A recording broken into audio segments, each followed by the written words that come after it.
সুপ্রিয় দর্শক মণ্ডলী, স্বাগত জানাচ্ছি ফ্রন্টলাইনে।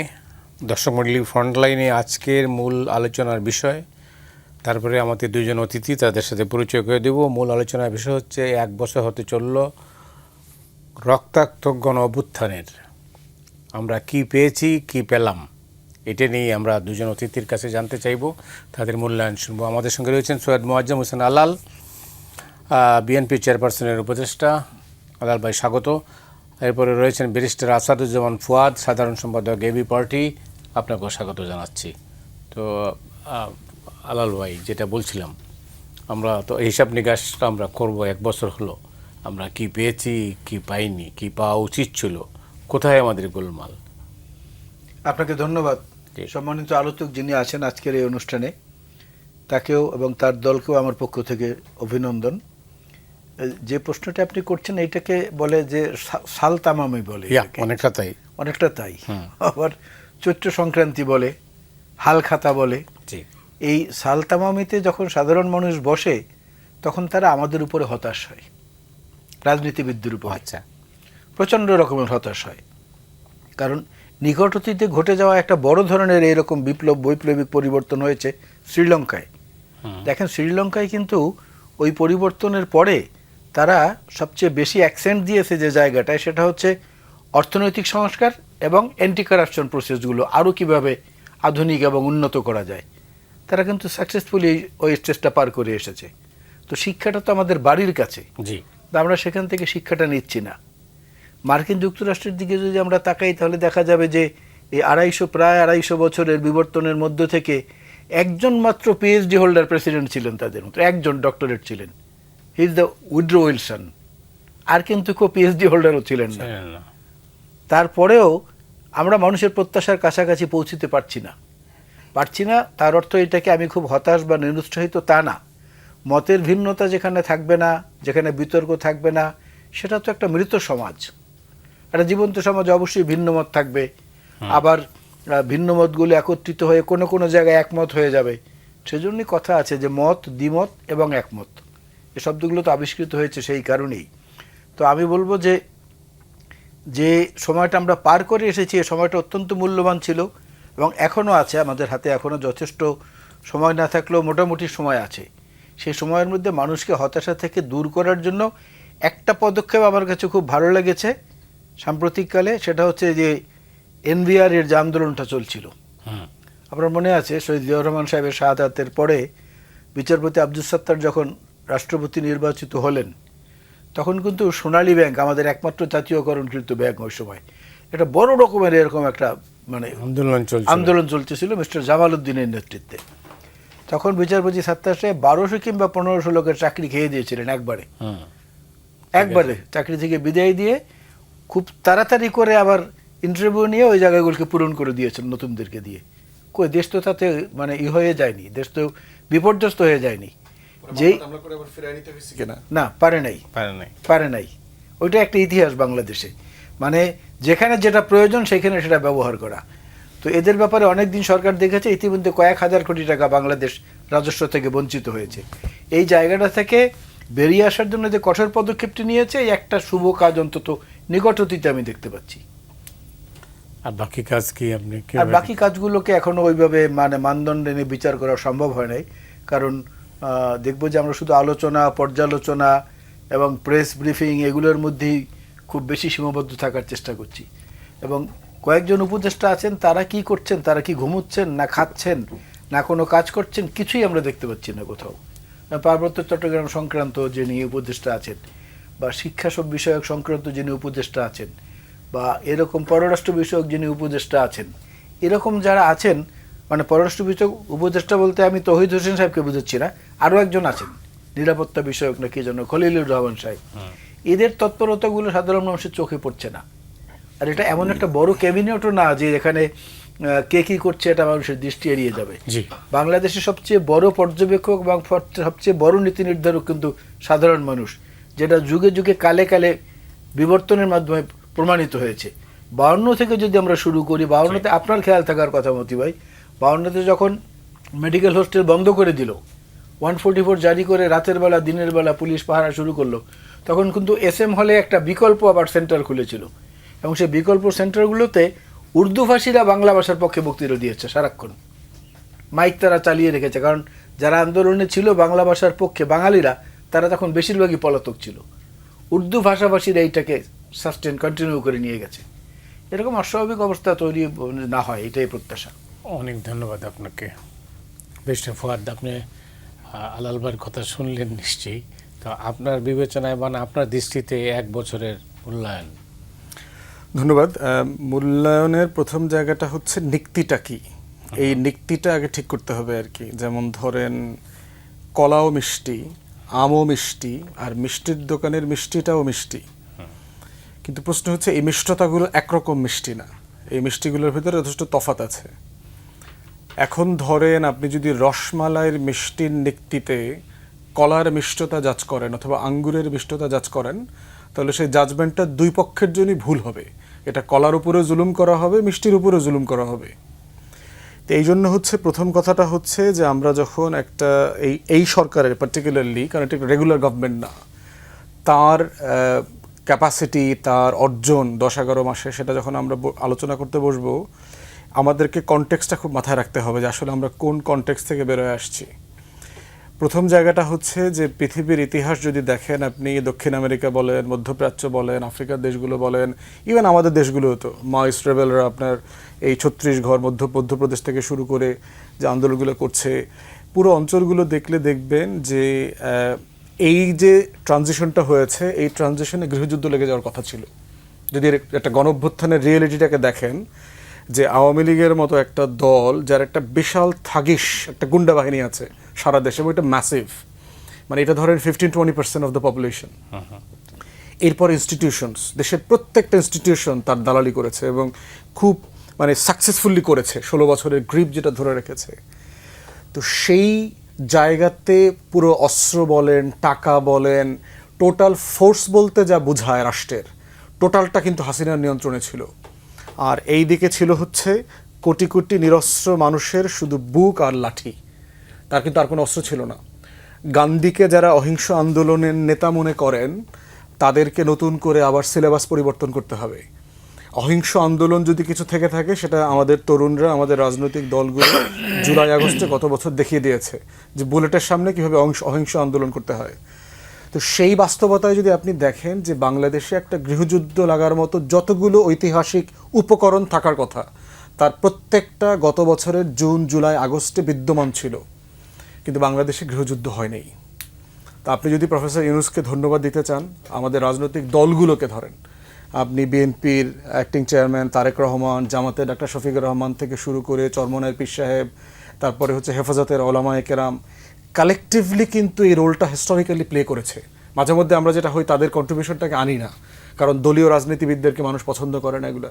কিন্তু দলের নেতাকর্মীদেরকে শৃঙ্খলিত করা, প্রতিশোধে না যাওয়া, অ্যাকশনে না যাওয়া, আইন হাতে তুলে না নেওয়া, কারণ তারা তো মজলুম, 16 বছর ধরে তারা মজলুম, 1-2 বছর না, 16-17 বছর থেকে। সেখানে এই দলের নেতারা সিরিয়াসলি যেভাবে সিচুয়েশনকে কন্ট্রোল করেছে, যেটা আশঙ্কা করেছিল আওয়ামী লীগের নেতারা, লাখ লাখ লাশ পড়বে, এটা হবে সেটা হবে, সেখানে সর্বোচ্চ আপনার ওই জুলাই আগস্টে আওয়ামী লীগের নেতাকর্মী মারা গেছে 24-25 জন সারা বাংলাদেশে, তাও মেজর প্রমিনেন্ট কোনো নেতা মারা যায়নি আওয়ামী লীগের। তো এইটা বাংলাদেশ না, শুধু আপনার গণ-অভ্যুত্থানের হিস্ট্রিতে এটা একটা আনপ্রেসিডেন্টেড ঘটনা যে বাংলাদেশে গণ-অভ্যুত্থান হয়ে গেছে, গৃহযুদ্ধ লাগে নাই। এবং সেই ক্রেডিটটা কাকে দেবেন? কালেকটিভলি দিতে হবে, প্রফেসর ইউনূসকে দিতে হবে। ইউনূসের কনফিডেন্সের কারণে সারা ইন্টারন্যাশনাল কমিউনিটি তার পাশে এসে দাঁড়িয়েছে। টোটাল বাংলাদেশ একজন ব্যক্তির ব্যাপারে কেউ দ্বিমত করে নাই, সারা বাংলাদেশ একত্রিত হয়ে গেছে, আমাদের তরুণরা যারা রাস্তায় ছিল, আন্দোলনে ছিল। তো এইটা হচ্ছে আমার মনে হয় 10-11 মাসে আমি সবচেয়ে বড় সাকসেস দেখি। দ্বিতীয় সাকসেসের স্টোরি যদি দেখেন, সেটা হচ্ছে যে আপনার যেই লুটপাট এবং মানি লন্ডারিং হয়েছে বাংলাদেশ থেকে গত 16, 17, 18 বছরে, এবং লুটটাকে আপনি মনে হয় রবার্ট ক্লাইভের পরে, সেই ব্রিটিশ লুটতরাজের পরে যদি প্রাতিষ্ঠানিক করার জন্য কাউকে আপনি ক্রেডিট দিতে চান, পুরস্কার দিতে চান, সেইটা দিতে হবে শেখ পরিবার এবং হাসিনাকে পার্টিকুলারলি, যে সে লুটটাকে রাষ্ট্রের পরতে পরতে একদম প্রাতিষ্ঠানিকভাবে প্রতিষ্ঠিত করে গেছিল।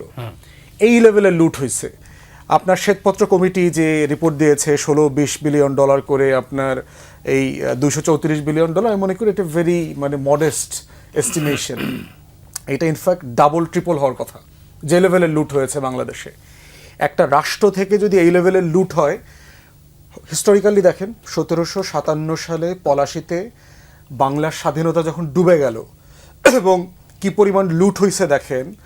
রবার্ট ক্লাইভ কলকাতা পোর্ট থেকে 2টা শিপ শুধু গোল্ড বোঝাই করে নিয়ে গেছে লন্ডনে। এবং ব্রিটিশরা এত চুরিতে অভ্যস্ত, সারা দুনিয়ার লুটের সাথে তারা অভ্যস্ত, এই লেভেলের লুট দেখে তারাও আশ্চর্য হয়েছে। এবং ব্রিটিশ পার্লামেন্টে রবার্ট ক্লাইভের অ্যাগেনস্টে ইনভেস্টিগেশন হয়েছে, পার্লামেন্টে তাকে ভৎসনা করা হয়েছে যে এই লেভেলের চুরি সে কীভাবে করতে পারছে। মানে চোররা মিলে আলোচনা করতেছে যে তুমি এত চুরি কিভাবে করলা, মানে তুমি তো ইবলিসকে মানে ইয়ে করে ফেলছো, হারমানায় ফেলছো আর কি। এবং তাকে অভিশংসন করা হয়েছে। পরে রবার্ট ক্লাইভ কিন্তু আত্মহত্যা করেছে, সুইসাইড করে মারা গেছে। তাহলে সেই লেভেলের লুটের পরে দেখেন কি হয়েছে। 1777 সালে 57তে দেশ দখল হইল। 20 বছরের ভিতরে 76-এর মনন্তর যেটা বলে, বাংলার 1176 সাল, সেই 76-এর মনন্তর হয়েছে। কত কোটি লোক মারা গেছে সেটা বলা মুশকিল তখন। আপনার তো তখন তো ডেটা কালেকশনের কোনো মেকানিজম ছিল না, বাট বলা হয়েছে যে বাংলার 1/3 ওয়াইপড আউট হয়ে গেছে, মানুষ ছিল না। এই বাস্তবতাটা যদি দেখেন, বাংলাদেশে একটা দুর্ভিক্ষ হওয়ার কথা ছিল গত জুলাই আগস্টের ঘটনার পরে, দেশে কোনো দুর্ভিক্ষ লাগে নাই। তাহলে যদি আপনি সাকসেস স্টোরি ধরেন, এই দুইটা হলো আমার দৃষ্টিতে সবচেয়ে বড় মেজর সাকসেস। যদি সালতামাবি দেখি, থার্ড হচ্ছে আমাকে, আপনাকে এবং আলাল ভাইকে ডিজিএফআই, এনএসআই, ডিবিএসবির ভয়ে ঘুমাইতে যাইতে হয় না, ঘুম থেকে উঠতে হয় না। আমি বলছি না যে বাংলাদেশে অ্যাবসলিউটলি জীবনের নিরাপত্তা তৈরি হয়ে গেছে, কোনো নিরাপত্তাহীনতা নাই, অথবা আমরা কেউ ইনসিকিউর ফিল করি না, তা না। মিথ্যা মামলার জন্য আলাল ভাইকে জিজ্ঞেস করেন সপ্তাহে কয়দিন যাইতো হাজিরা দিতে, আপনারা তো গেছেন হাজিরা দিতে। এই রিয়েলিটি বাংলাদেশে এক্সিস্ট করে না। আপনি প্রফেসর ইউনুসকে ধুয়া ফেলেন, সারাদিন যমুনার সামনে গিয়ে গাইডলাইন দেখবেন, আপনাকে কেউ পুলিশ পাঠাবে না অ্যারেস্ট করার জন্য। তো এই লেভেলের যে একটা ভয়ের ভিতরে আমরা বাস করেছি 16 বছর, এই ভয়টা কেটে গেছে। আপনি কম খাইতে পারেন, কিন্তু ঘুমের যে শান্তিটা, ভয়ের ভিতরে থাকার যে কষ্ট, এই কষ্টটা কিন্তু আপনার পকেটের টাকা দিয়ে আপনি জাজ করতে পারবেন না। অনেক ধন্যবাদ আলাল ভাই। আসাদুজ্জামান ফুয়াদ তো খুব ভালো বলে, হ্যাঁ, একটা না কবিতার ছন্দের আপনিও মতো ভালো বলে বলেন, গেছে। আপনিও ভালো বলেন। আমি অতটা ভালো বলি না, উনি যতটা ভালো বলেছেন। রাষ্ট্র তো আসলে মানচিত্রে থাকে না, মানচিত্র রাষ্ট্রটা থাকে মানুষের হৃদয়ে। হৃদয়ের মধ্যে যদি রাষ্ট্র না থাকতো, তাহলে দেশে দেশে সংঘাত বা স্বাধীনতা প্রাপ্তি বা অন্যান্য বিষয়গুলো, এগুলো নিয়ে গর্ব করার মতো ইতিহাস তৈরি হতো না পৃথিবীতে। আপনি একটা ছোট্ট জিনিস আমরা বিশ্লেষণ করি, 1971-এ স্বাধীন হয়েছে বাংলাদেশ 16ই ডিসেম্বর বিজয়ের মাধ্যমে। একই বছরই ডিসেম্বরের 1, 2, 8, এই ঠিক পুরোপুরি তারিখটা খেয়াল নাই, এই সময়গুলোর মধ্যে স্বাধীন হয়েছে কাতার, বাহরাইন এবং কুয়েত। ব্রিটিশ সাম্রাজ্যের উপনিবেশ থেকে তারা মুক্তি পেয়েছে। আজকে তাদের পার ক্যাপিটা ইনকাম দেখেন আর আমাদের পার ক্যাপিটা ইনকাম দেখেন। আমি যে বলছি যে মানুষ আসলে আমাদের উপরে, রাজনীতিবিদদের উপরে হতাশ, কারণ যে অ্যাটেনশনটা দেওয়া দরকার ছিল অর্থনীতির দিকে বেশি, তার চেয়ে অনেক গুণ বেশি অ্যাটেনশন আমরা দিয়েছি রাজনীতির দিকে। রাজনীতির বিভাজন বলেন, ঐক্য বলেন, টেকনিক্যাল ঐক্য বলেন, নির্বাচনী ঐক্য বলেন, নীতিগত ঐক্য বলেন, এই নিয়ে আমরা বেশি সময় কাটিয়েছি, বর্তমানেও তাই করছি। অর্থনৈতিক দিকটার দিকে যে সংস্কার বেশি প্রয়োজন ছিল, সেই জায়গাটা আমরা এখনও পৌঁছি নাই। অতি সম্প্রতি বিশ্ব শরণার্থী দিবস গিয়েছে, আপনি দেখেছেন যে সোমালিয়ার মতো দেশে পর্যন্ত বাংলাদেশের 6 জন আছে, এখান থেকে চলে গেছে, দেশে থাকবে না। সোমালিয়া ছাড়া অন্য কোথাও এখন পর্যন্ত যেতে পারিনি। ভূমধ্যসাগরে ডুবে মরার ইতিহাস তো বাংলাদেশের বোধহয় সবচেয়ে বেশি এখন পর্যন্ত, এবং এ নিয়ে ব্যঙ্গোক্তিও করেছেন আওয়ামী লীগের মন্ত্রীরা।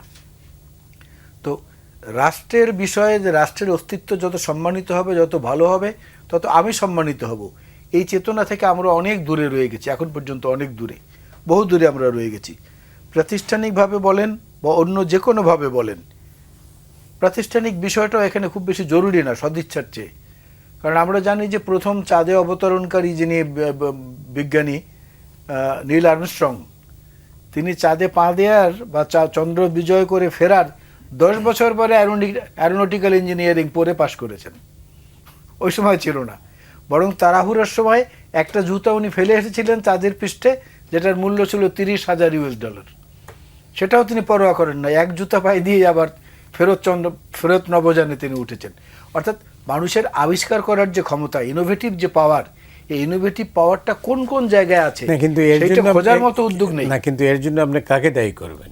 রাজনীতিবিদ? অবশ্যই রাজনীতিবিদদের। শুধু রাজনীতিবিদ না, শুধু রাজনীতিবিদ না, কিন্তু রাজনীতিবিদরা পলিসি দেবে এবং সেই পলিসিটাকে ইমপ্লিমেন্ট করার জন্য যে সার্বক্ষণিক নজরদারিটা, সেই জায়গাটা একটা বড় রকমের ত্রুটি রয়েছে।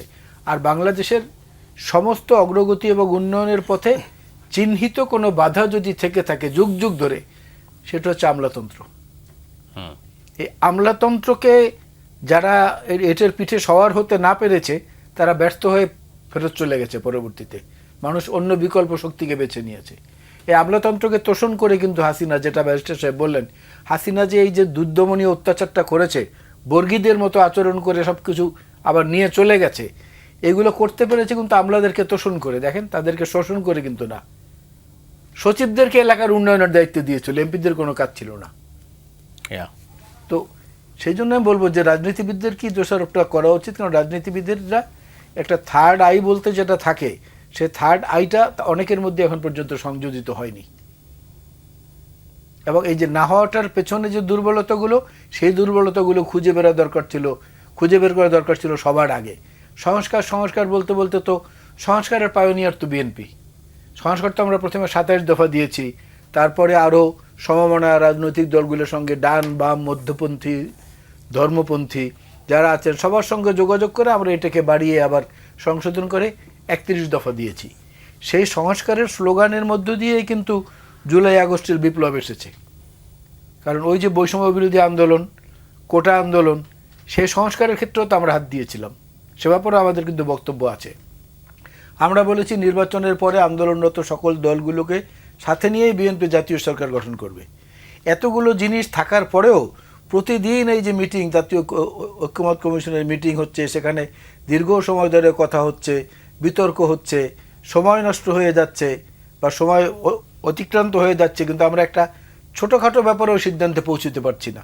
মাত্র একটি দুটি বিষয়ে বোধহয় মতৈক্য হয়েছে, আর বাকি সবগুলোই কিন্তু যোজন যোজন ফারাক এখন পর্যন্ত রয়ে গেছে।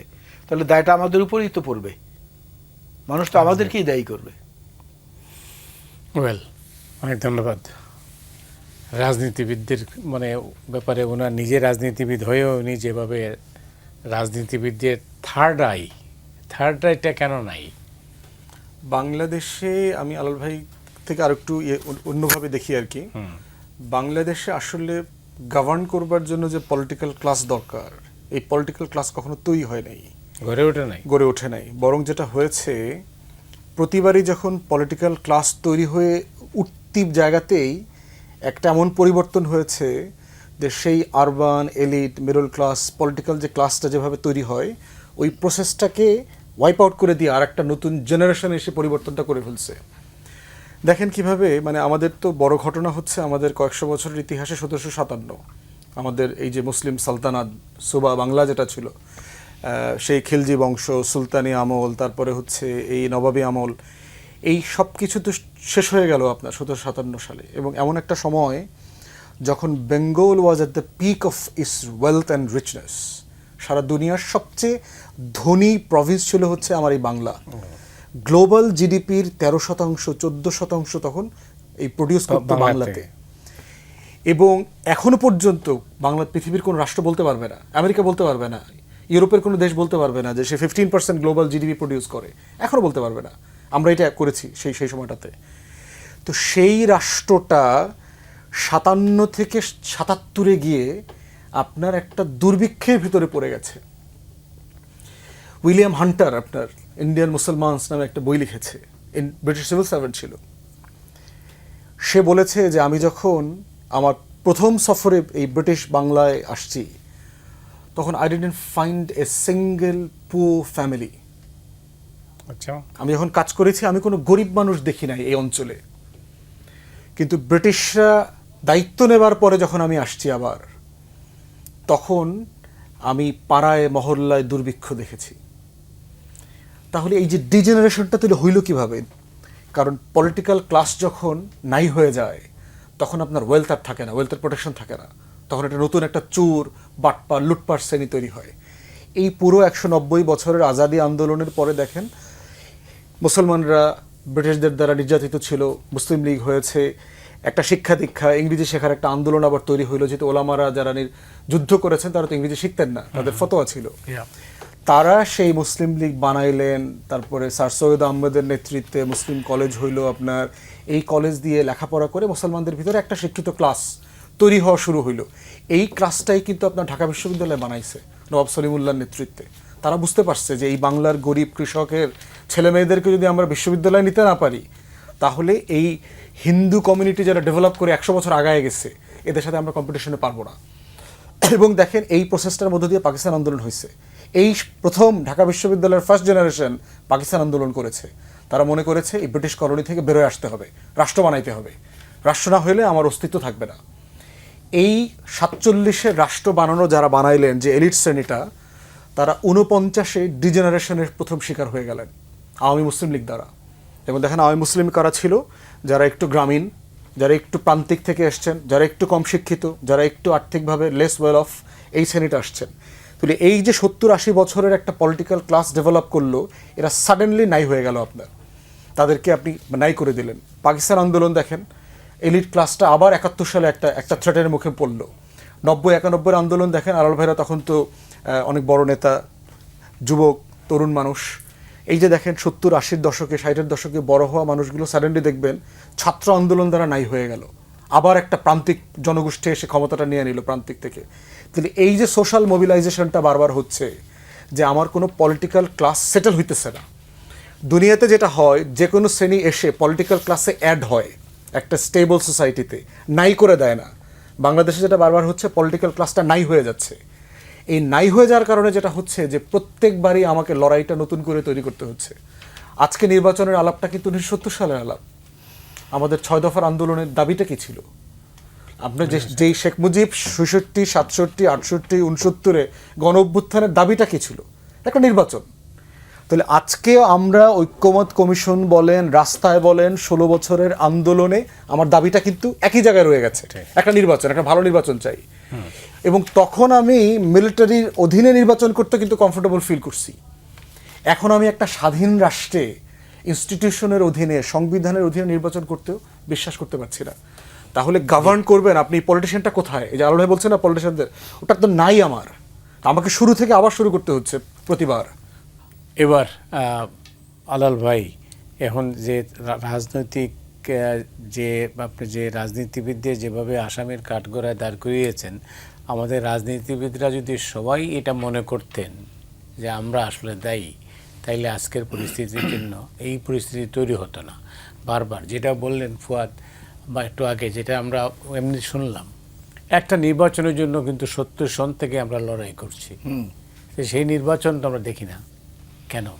নির্বাচনটা দেখি না এইখানে ওই যে মানসিকতা আমাদের, এবং ওই যে আমলাতন্ত্র এবং অসাধু রাজনীতিবিদদের মধ্যে যে একটা অলিখিত চুক্তি, যে আমাদের ক্ষমতার এই বলয়টাকে ভাঙতে দেয়া যাবে না, সেই জায়গাটাই হচ্ছে সমস্যা।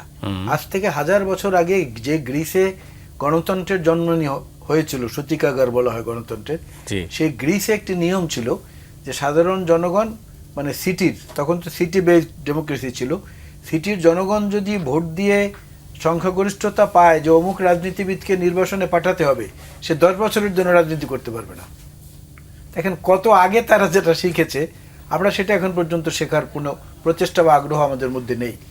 ব্যারিস্টার ফুয়াদ যেভাবে বলার চেষ্টা করেছেন, 6 দফার মধ্যে 1 নম্বর দফাটাই ছিল সর্বস্তরে জনগণের নির্বাচিত প্রতিনিধি দ্বারা দেশ পরিচালনা করা। তার কন্যা এসে সেই জিনিসটাকে কিন্তু প্রথম ভায়োলেট করেছেন। যিনি বলেছেন তার কন্যা এসে প্রথম ভায়োলেট করেছেন, পরবর্তীতে আরও অনেক করেছেন। এবং সেই দফার মধ্যে 5 দফার একটি ছিল যে ইসলামাবাদে কি বলে, রাওয়ালপিন্ডিতে বাংলাদেশ থেকে যত অর্থ জমা হয়েছে অবৈধভাবে গিয়ে, সেই অর্থ আমাদেরকে ফেরত দিতে হবে। বাংলাদেশ থেকে, পূর্ব বাংলা থেকে পাচার হওয়া অর্থ। আর তা যিনি বলেছেন তার কন্যার আমলে আমাদের এখান থেকে অর্থ পাচার হয়েছে পৃথিবীর সমস্ত দেশে, ট্যাক্স অ্যামনেস্টির জন্যে, মানে অফশোর আইল্যান্ড থেকে শুরু করে উন্নত অনুন্নত সমস্ত দেশে। এবং আপনার মনে থাকার কথা মজিব ভাই এটা, যে আমাদের এনবিআর থেকে একটা সার্কুলার দেওয়া হয়েছিল যে যারাই অর্থ ফেরত আনবেন অফশোর আইল্যান্ড থেকে বা অন্য জায়গা থেকে, তাদেরকে 25% উল্টা আরও কি বলে এটাকে, সুবিধা দেওয়া হবে, ফ্যাসিলিটিস দেওয়া হবে, বাড়তি টাকা দেওয়া হবে। একটা টাকাও আসে নাই, 25টা টাকাও আসে নাই। এবার টার্গেট ছিল এনবিআর যে 25,000 কোটি টাকা কমপক্ষে ফেরত আসবে, 25 টাকাও কিন্তু আসে নাই। অর্থাৎ আমাদের মানসিকতা পচে গেছে, মানসিকতা নষ্ট হয়ে গেছে। নাহলে একজন মন্ত্রীর প্রায় 400-র মতো বাড়ি থাকে কি করে শুধুমাত্র যুক্তরাজ্যে, কি করে থাকে? তো এই যে আত্মজিজ্ঞাসার ব্যাপারটা, এইখানটা হচ্ছে সমস্যা। যেটা উনি বলেছেন যে পলিটিক্যাল ক্লাস, সে পলিটিক্যাল ক্লাসের চেয়ে বেশি হচ্ছে কোনটা জানেন? ওই দুই বন্ধু গল্প করছে, একজন আলোচনা বলছে, এই সুয়েজ খালের নাম শুনেছিস? হ্যাঁ শুনেছি তো। বলে ওটা তো আমার দাদা খুঁড়েছিলেন। তাই নাকি, তোর দাদা ওইটা খুঁড়েছে? বলে হ্যাঁ। বলে ও আচ্ছা, আমার দাদা তো ওইটা খুঁড়ে নাই, তো তুই ডেড সির নাম শুনেছিস? বলে হ্যাঁ। বলে আমার দাদা ওইটাকে একটা লাথি দিয়ে মেরে ফেলেছে। তো এই যে মানে কি বলে অভদ্র জনচিত যে প্রতিদ্বন্দ্বিতা, এটা আমাদেরকে ক্রমশ কিন্তু পেছনের দিকে নিয়ে যাচ্ছে। আজকের সংকট কি এই কারণে? আজকের সংকট এই কারণে, আজকের সংকটের মূল বিষয়টাই হচ্ছে এই জায়গাটায়। কারণ আমাদের জানার মধ্যে দেখেন কত রকমের খুঁত আছে পৃথিবীতে। আমরা জানি যে পিরামিডের দেশ হচ্ছে মিশর, আসলে না, পিরামিডের দেশ হচ্ছে সুদান। পৃথিবীতে সবচেয়ে বেশি পিরামিড হচ্ছে সুদানে। মিশরের কিছু পিরামিডের মানে কি বলে ওটাকে, পিরামিডের আকার আকৃতিটা এত মসৃণ এবং এত সুন্দর যে দৃষ্টিটা ওখানে গিয়েছে, এবং মিশরে পৌঁছানো সহজ। ওরা স্টার হয়ে গেছে, ওরা সেলিব্রিটি হতে পারে না, ওরা সেলিব্রিটি হতে পারে না, কিন্তু মূল ইতিহাস রয়ে গেছে ওইখানে। এই যে আমরা আজকে কথায় কথায় বলি, এর আগেও বাংলায় একটা কথা আছে, টাকা লাগিয়ে দেবে গৌরী সেন। গৌরী সেন বলতে একজন মানুষ কিন্তু ছিলেন বিহারে, এই আমাদের বাংলা বিহার উড়িষ্যার যে কথা বলেছে, বিহারে গৌরী সেন নামে একজন মানুষ, খুব দরাজ দিলের মানুষ। সারা জীবন যাই করেছে কেউ চাইলেই দিয়ে দিতেন, কেউ চাইলেই দিয়ে দিতেন। শেষ জীবনে উনি চিকিৎসাবিহীন অবস্থায় মারা গেছেন।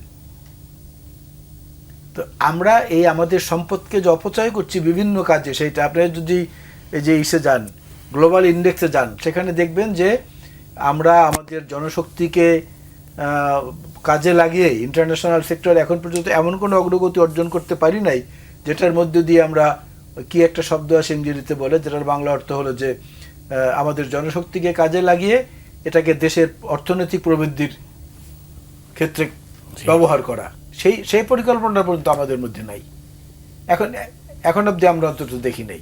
মানে এইবার যে বাজেটটি পেশ করা হলো, সে বাজেটও আপনাদের বারবার ঘুরে অর্থনীতির কথা আসে। এটা হলো, আমি যেহেতু অর্থনীতির ছাত্র, এই জন্যে, এই কারণে কিন্তু আসে অর্থনীতির কথাগুলি বারবার করে। অর্থনীতি এবং রাজনীতির সংমিশ্রণে যতদিন পর্যন্ত রাজনীতিবিদ এবং ব্যুরোক্রেটস এই দুইটা সেকশন একত্র হতে না পারবে, ততদিন পর্যন্ত বাংলাদেশের কোনো সমৃদ্ধি, কোনো প্রবৃদ্ধি স্থায়ী হবে না। অনেক ধন্যবাদ বেস্টার ফুয়াদ। দিনের শেষে কে জিতবে, রাজনীতিবিদ? না, বিষয় হলো যে মানে আসলে সবার জেতা দরকার। এটা এমন একটা যুদ্ধ, এটা হইলো আদারওয়াইজ যদি সবাই না জেতে তাহলে সবাই হারবে। এটা যুদ্ধটা এরকম হয়ে গেছে আর কি। ওকে, আপনি দেখবেন যে একটা উইন্ডোজের নাম আছে উবুন্টু, মাইক্রোসফটের মতো একটা উইন্ডোজের নাম আছে উবুন্টু। এটা একটা মানে এক্স দিয়ে লেখে, বুন্তু, এক্স বুন্তু আর কি। এবং এটার যিনি আবিষ্কারক, তার একটা স্টোরি আমরা পড়েছি আর কি। তিনি যখন আফ্রিকাতে গেছেন ঘুরতে, তখন উনি একটা বাচ্চাকে দেখে একটা চকলেট দিচ্ছেন আর কি। তো কিছুক্ষণ পরে বাচ্চাটা তাকায় রয়েছে চকলেটটার দিকে।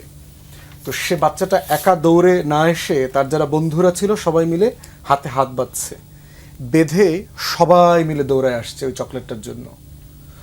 তো ওই বিষয়টা বোঝার জন্য জিজ্ঞেস করেছে, তখন ওই ট্রাইব বলছে যে ওই গোত্রের কালচার হচ্ছে কোনো জিনিস পেলে সবাই মিলে নিতে হয়, আচ্ছা, তা না হলে কেউ নেয় না। এখন আপনার জেতা হারার প্রশ্ন হচ্ছে জাতি সাপেক্ষে সবাইকে জিততে হয়, একা জেতা যায় না। একা জিততে গিয়ে হাসিনা কি হয়েছে দেখেন আজকে। শুধু হাসিনা ডুবছে, শুধু ওবায়দুল কাদের ডুবছে, শুধু শেখ পরিবার ডুবছে, শুধু কি আওয়ামী লীগ ডুবছে, পুরো বাংলাদেশে ডুবাই দিয়ে গেছে।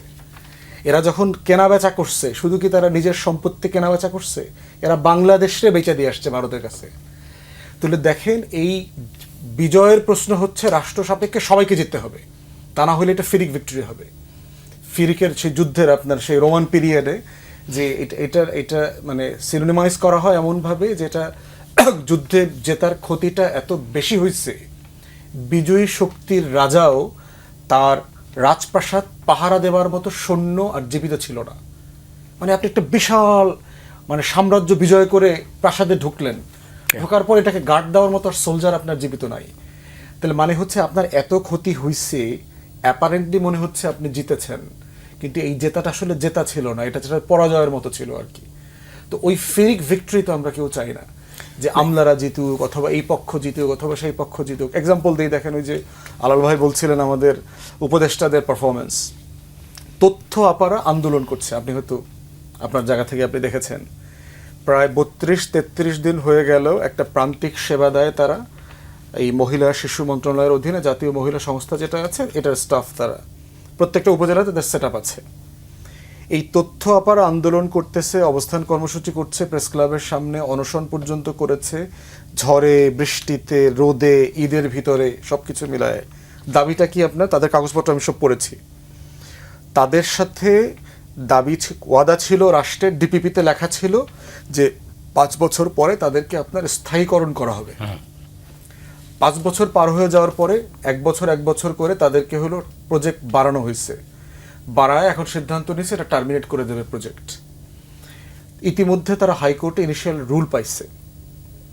তাহলে তাদের দাবি হলো কয়েকটা, যে রুলটা নিষ্পত্তি না হওয়া পর্যন্ত আমাদেরকে 2-3 বছর প্রজেক্টটা এক্সটেন্ড করেন, অথবা আমাদেরকে এইটাকে পার্মানেন্ট করে রেভিনিউতে নিয়ে যান, অথবা সরকারের এই ডিপার্টমেন্ট অথবা অন্য মন্ত্রণালয়ের যে কোনো জায়গাতে আমাদেরকে আত্মস্থ করে ফেলেন। সাধারণত ডিপিপিতে যদি রাষ্ট্র কথা দেয়, রাষ্ট্রকে এই ওয়াদা থেকে ফিরে আসতে পারে? রাষ্ট্র তো নাগরিকদের সাথে ওয়াদা দিয়ে ফিরে আসতে পারে না।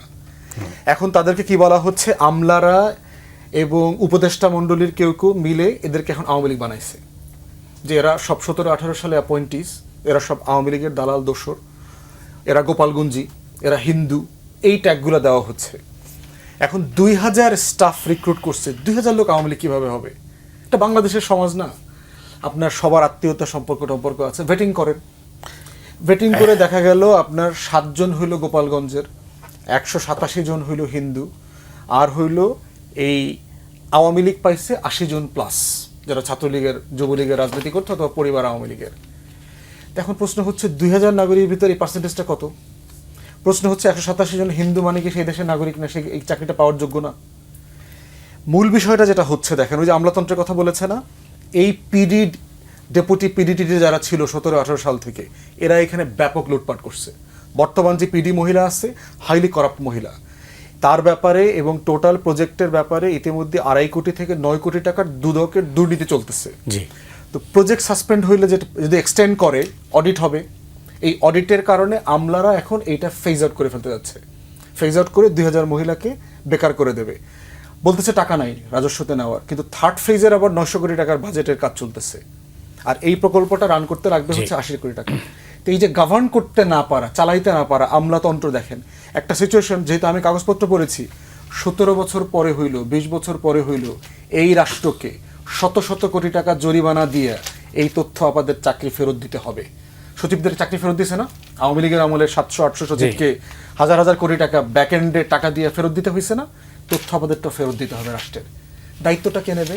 এই যে গভর্ন করতে পারছে না তারা, এই আমলাতান্ত্রিক গভর্নেন্সের যে ফেইলিওর, এই ফেইলিওরের দায়টা কিন্তু দেশ শেষে অন্তর্বর্তীকালীন সরকারের পরে, অন্যান্য রাজনৈতিক সরকারের সময় এগুলো ভুরি হয়।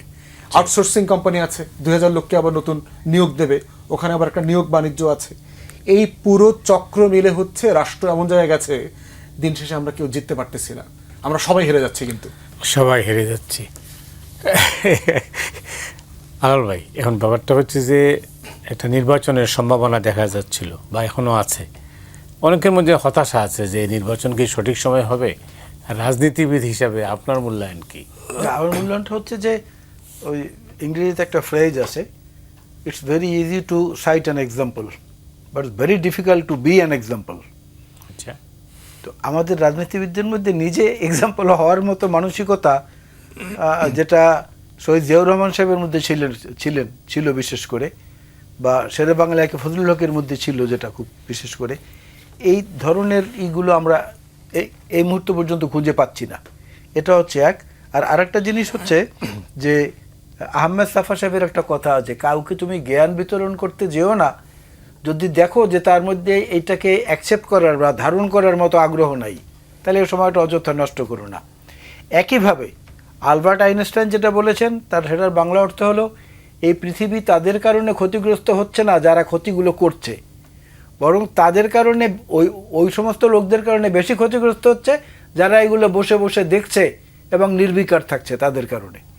তা আমরা যারা বসে বসে দেখছি আর নির্বিকার থাকছি তাদের দায়ও কিন্তু কম না। সেদিক থেকে আমাদের আত্মসচেতনতা এবং নিজ নিজ দায়িত্ববোধের কারণে অনেক সময় অনেক ঝুঁকি নিতে হয়। সেই ঝুঁকি নির্বাচন কি ফেব্রুয়ারিতে হবে? আমি নির্বাচন ফেব্রুয়ারিতে হওয়ার ব্যাপারে আশাবাদী, কিন্তু বাস্তব পরিস্থিতি আমি আমার নিজ জেলায় গিয়ে কিংবা ঢাকায়ও বিভিন্ন জায়গায় বা সিলেটেও সম্প্রতি গিয়েছি, বিভিন্ন জায়গায় গিয়ে যা দেখেছি নির্বাচন নিয়ে মানুষের মধ্যে যে একটা আগ্রহ বা একটা উচ্ছ্বাস, সেটার মানে কোনো বুদবুদ আমি দেখিনি, বুদবুদও দেখিনি। পরের ব্যাপার, কারণ কি নির্বাচন নিয়ে যে একটা আগ্রহের একটা প্রচণ্ড ইচ্ছা থাকে মানুষের, সেই ইচ্ছাটা কেন যেন জাগ্রত হচ্ছে, এবং এই জাগ্রতটা হচ্ছে না। এর সঙ্গে আপনি মেলান, এই সাম্প্রতিক একটা জরিপে দেখা গেছে যে বাংলাদেশে তরুণ এবং যুবকের যে বয়সীমা সেটার সংখ্যা দেখানো হয়েছে 5 কোটি। এই 5 কোটি লোক যদি শুধুমাত্র একবার করে, বছরে একবার করে রক্তদান করে, তাহলে বাংলাদেশ বিশ্বের সবচেয়ে নিরাপদ রক্তদানকারী দেশ হিসাবে পরিগণিত হয়। দিচ্ছে না, অথচ এগুলো আমরা আমাদের জীবনে বহুবার করেছি। আমার কাছে সন্ধানীর কার্ড ছিল, আমি 3 মাস পর পর রক্ত দিয়েছি। এখন বয়সের কারণে আমাদের রক্ত আর নেয় না। এই জিনিসটা তো আমি তরুণদের মধ্যে দেখি না, কিন্তু আলোচনা বা দল বা মিছিল অন্য ব্যাপারে প্রচণ্ড রকম আগ্রহ দেখি। সাধারণ মানুষের মধ্যে এরকম যে ভোট কবে হবে এরকম একটা প্রশ্নবোধক চিহ্ন দেখি, যদিও তারা আমাদের মতো পরিচিত লোকরা তাদের সামনে গেলে এটা প্রকাশ করে না, কিন্তু তাদের বডি ল্যাঙ্গুয়েজ এবং কথাবার্তায় মনে হয় যেন যে না এইটাই ঠিক। অনেক ধন্যবাদ। কেন মানুষ নির্বাচনের ব্যাপারে আগ্রহী হচ্ছে না? বড় কারণ হচ্ছে যে আপনার নির্বাচনের মাধ্যমে যে দলবদলগুলো এর আগে হয়েছে, 16 বছর আগের কথা বলছি, আর গত 16 বছর নির্বাচনের নাটক যেটা হয়েছে, এই দলবদল আর নাটক দিয়ে জনগণ একটা জিনিস বুঝে গেছে যে আমার নদীর পাড়টা যে ভেঙে যাচ্ছে, ভাঙতে ভাঙতে আমার গ্রামের স্কুলটা ভেঙে গেছে, আমার কেদারপুরের মসজিদটা ভেঙে গেছে, আমার একই এলাকার আলাল ভাই উনিগুলো বুঝবেন আর কি, আমার কলেজটা ভেঙে নদীতে চলে গেছে, আমার 250 বিঘা ভেঙে নদীতে চলে গেছে। এই চলে যাওয়ার প্রকল্পের ভিতরে সে অনেকগুলো দলকে দেখে ফেলছে। এখন সে ওই পদ্মা নদীর মাঝির মতো নদীর পাড়ে দাঁড়ায় ময়নাদ্বীপটা দেখে। আমার ওই নদীর মধ্যে একটা ময়নাদ্বীপ ছিল, ওই ময়নাদ্বীপটা সে দেখে না যে তার এই রাজনৈতিক নেতাকর্মীরা কেউ যাদেরকে সে দেখে যারা নির্বাচন করবে, এরা ক্ষমতায় আসলে তার এই নদীর পার কেউ বেঁধে দেবে, এটা বিশ্বাস করে না এখন আর। সে মনে করে যে আমার একটা ইন্ডিপেন্ডেন্ট লাইফ, এই নদীর পার, এই ঝড় বৃষ্টি ভাঙন এ দিয়েই আমাকে বেঁচে থাকতে হবে। আমার 250 বিঘা জমির মালিক এখন অন্যের জমিতে বর্গা চাষি, সে হচ্ছে এখন কলুর বলদের মতো দিনের মজুর হয়ে গেছে। তাহলে এই যে মানে একটা চৈতন্যের অভিজ্ঞতা, একটা মানুষ হচ্ছে মানুষ জ্ঞান দিয়ে অভিজ্ঞ হয়, মানুষ লেখাপড়া করে অভিজ্ঞ হয়, আর একটা জীবন দিয়ে তো অভিজ্ঞ হয়। আমি দেখে এসেছি কারা রাজনীতি করবে, কারা রাজনীতি করে। বাজারে বাজারে বাজারে বাজারে দেখা যায় না কে দোয়া প্রার্থী, কে পোস্টার ছাপাইতেছে, কে ব্যানার ছাপাইতেছে। তো এদেরকে তো সে প্রত্যেক দিন দেখছে, এর আগে দেখে সে বুঝছে যে আমার এই পদ্মা নদীর পাড়ের জীবনের কোনো পরিবর্তন হবে না। প্রতি বছর যখন আবার সাইক্লোন আসবে, আবার ঘূর্ণিঝড় আসবে, আমার কুলটা আবার ভেঙে যাবে। আর এটা তো কুল ভাঙে না। নদী পাড়ের জীবনের মানুষের গল্প যদি শোনেন, ওই প্রত্যেকটা মাটির সাথে সাথে তার জীবনেরও একটা অংশ জড়িত ছিল। সে ওই মাটিতে খেলছে, ধান লাগাইছে, তার বাপদাদার কবর ছিল ওইখানে, সে ওইখান থেকে ফসল উঠাইছে, গরু চড়াইছে।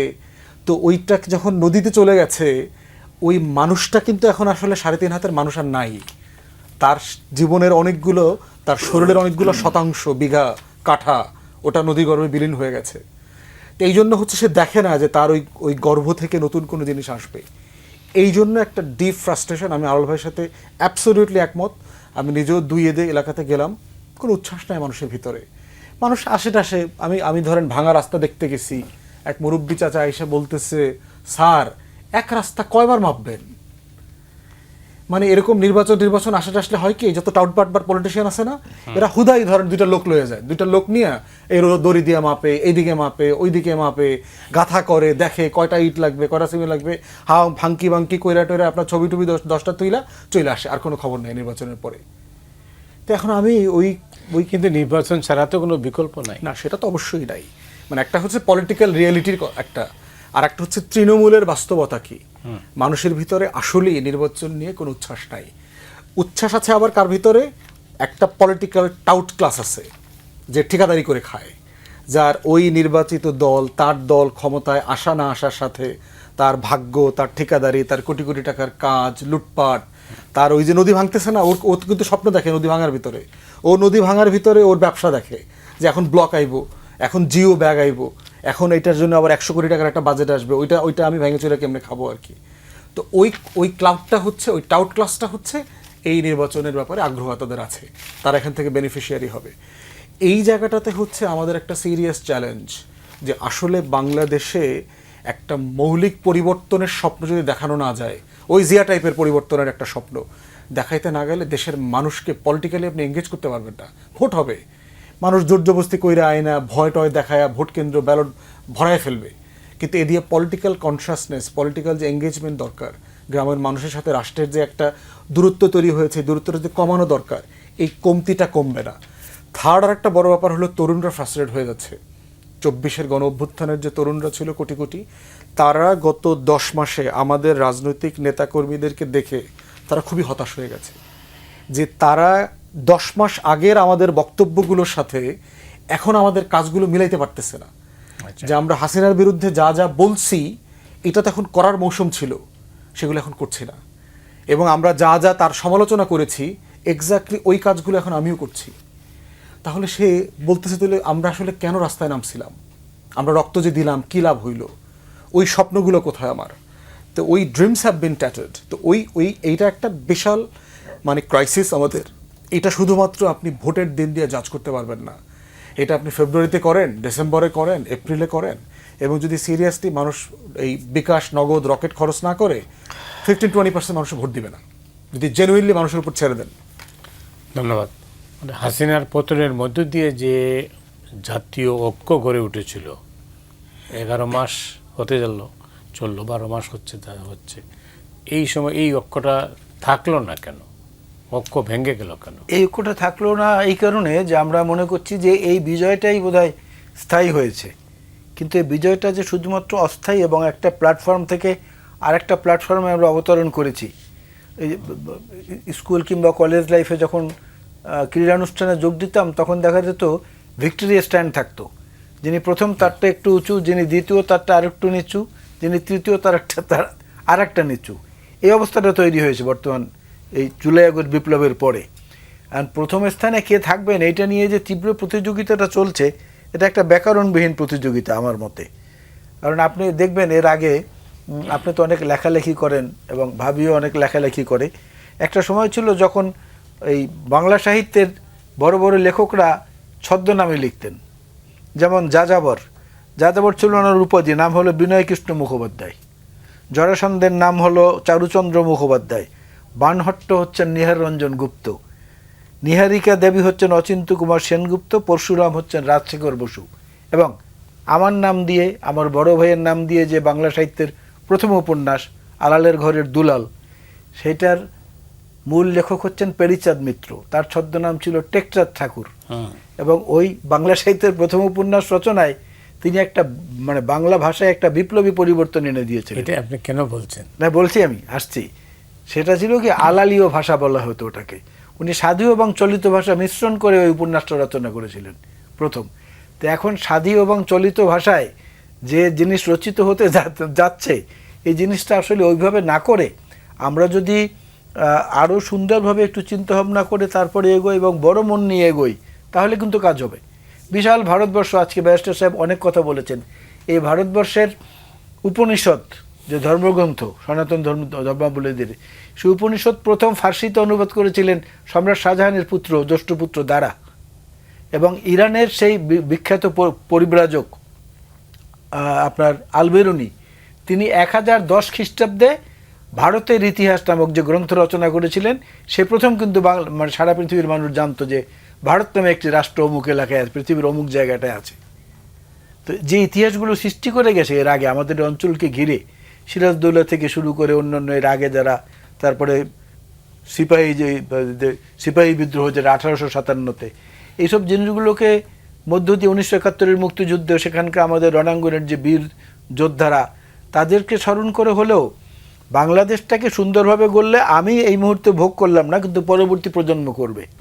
আমি আমার ব্যক্তিগত সম্পত্তি উইল করে দিয়ে যাচ্ছি আমার সন্তানদের ভবিষ্যৎ, নিরাপদ ভবিষ্যতের চিন্তায়, কিন্তু বাংলাদেশটাকে উইল করে দিয়ে যাব আমাদের পরবর্তী প্রজন্মের জন্য।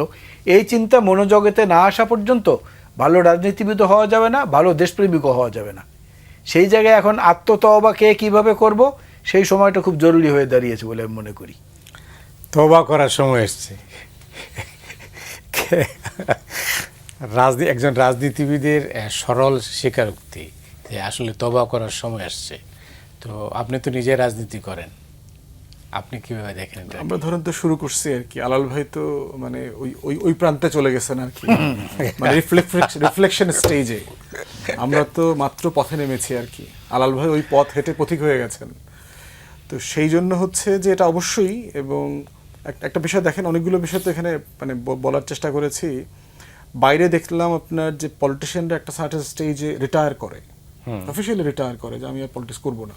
আমাদের দেশে তো নাই। আমাদের দেশে পলিটিশিয়ানরা কেউ রিটায়ার করেন না, বরং আপনি কিছু কিছু পলিটিশিয়ানকে দেখবেন যে তার বয়সের বিবেচনায় সে চাচ্ছে নির্বাচনটা আগামীকালকে হয়ে গেলে বেটার, অ্যাটলিস্ট একটা পতাকা নিয়ে কবর আজিমপুরে যাওয়া যাবে, মানে সে একটা রাষ্ট্রীয় এইটা সেটা পাবে আর কি। দ্বিতীয় একটা জিনিস দেখবেন যে বাংলাদেশে পলিটিশিয়ানদের ভিতরে লেখাঝোকা করা, কোনো কালচারাল অ্যাক্টিভিজম অলমোস্ট নাই। কেউ মেমোয়ার লেখে না, আত্মজীবনী লেখে না, জীবনের যে গল্প লেখা, যে আসলে আমার এই 30 বছর 40 বছরের পলিটিক্সের দেখা না দেখা বাস্তবতাগুলো কি, ক্রিটিক্যালি দেখা। এবং পলিটিশিয়ানদের ভিতরে সবচেয়ে ভালো লেখালেখা করছেন আমার রিসেন্ট টাইমে সম্ভবত ব্যারিস্টার মওদুদ সাহেব, এবং মানে বাংলা ইংরেজিতে থরলি পলিটিক্যাল হিস্ট্রি লিখে গেছেন তার জায়গা থেকে আর কি। এর বাইরে গত 15, 20, 30 বছরে পলিটিক্সের উপরে খুব ভালো লিখছেন, আমি আলাল ভাই বলতে পারবেন, আমার মনে পড়তেছে না এই মুহূর্তে। খুব ভালো, খুব সিরিয়াস লেখাজোকা অন্য কেউ করছেন বলে আমি দেখতে পাচ্ছি না এই মুহূর্তে।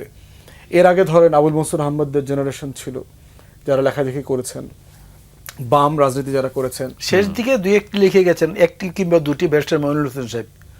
আচ্ছা, তাও সম্ভবত সংবিধান এই রিলেটেড ক্যারটেকারের এক্সপিরিয়েন্সটা, অ্যাডভাইজার, মানে টোটাল, মানে আর উনি তো ওনাকে ওই সেন্সে আপনি পলিটিশিয়ান বলতে পারবেন না, মানে আউট অ্যান্ড আউট পলিটিশিয়ান বলতে পারবেন না। তো সেই জায়গাতে দেখেন আপনি শিখবেন কি হবে। আমি একটা তরুণ পলিটিক্স, আমি আমার 60-এর দশকের পলিটিক্সটা বুঝতে যাচ্ছি, আমার 70-এর দশকের রাজনীতিটা বুঝতে যাচ্ছি, কোথায় আমার জেনারেশন ভুল করেছে। আমি তো বই ছাড়া তো আমার হাতে কোনো অপশন নাই, কারণ ওই মানুষগুলোকে নাই তো, তারা মারা গেছেন। তাহলে এই যে ইতিহাসের কাছে একটা দায় থাকে যে আমার এই জেনারেশনের পলিটিশিয়ানরা তার জীবনের এক্সপিরিয়েন্সগুলো, ভুল ত্রুটিগুলো লিখে গেছেন, পরের জেনারেশন এসে যেন ওই ভুলটা সে আর না করে। এবং দেখেন এই ধারাবাহিকতাটা না থাকার কারণে যেটা হচ্ছে, ওই যে আমরা 70-এ ঘূর্ণিপাক খাচ্ছি এখনো, আমরা একই ভুল, একই পথ হেঁটে এসে একই গুহায় আবার পড়ছি, আবার নির্বাচনের আলোচনা। মানে আমরা কিন্তু এখনো 66 দফায়, মানে আমরা কমিশনের আলোচনার মানে কি, আমরা এখনো কিন্তু 6 দফায় আটকে গেছি, যে আমার এখন একটা মানে এটা করা দরকার, ওইটা করা দরকার, এইভাবে করা দরকার, ওইভাবে করা দরকার। এই জন্য হচ্ছে এটা আসলে কোনো কুইক সলিউশন নাই। সলিউশন হচ্ছে জেনারেশনাল শিফট হইতে হবে, চেঞ্জ হইতে হবে, মনস্তত্ত্বে পরিবর্তন আসতে পারতে হবে। আরবান সচ্ছল মানুষকে পকেটের টাকা খরচ করে রাজনীতি করতে পারতে হবে। অসচ্ছল মানুষের জন্য রাজনীতি না, এই সিম্পল জিনিসটা আমাদের পলিটিক্যাল পার্টিগুলোকে ডিসাইড করতে হবে। অনেক ধন্যবাদ আপনাকে আসারুজ্জামান ফুয়াদ, আপনার বক্তব্য শুনলাম। আলাল ভাই শেষ করবো, আমি জানি না কি বলে শেষ করবো। আমি একটা লাইন শুধু বলবো, একটা বাক্য তার কথার অনুরণনে আর কি। জি প্লিজ।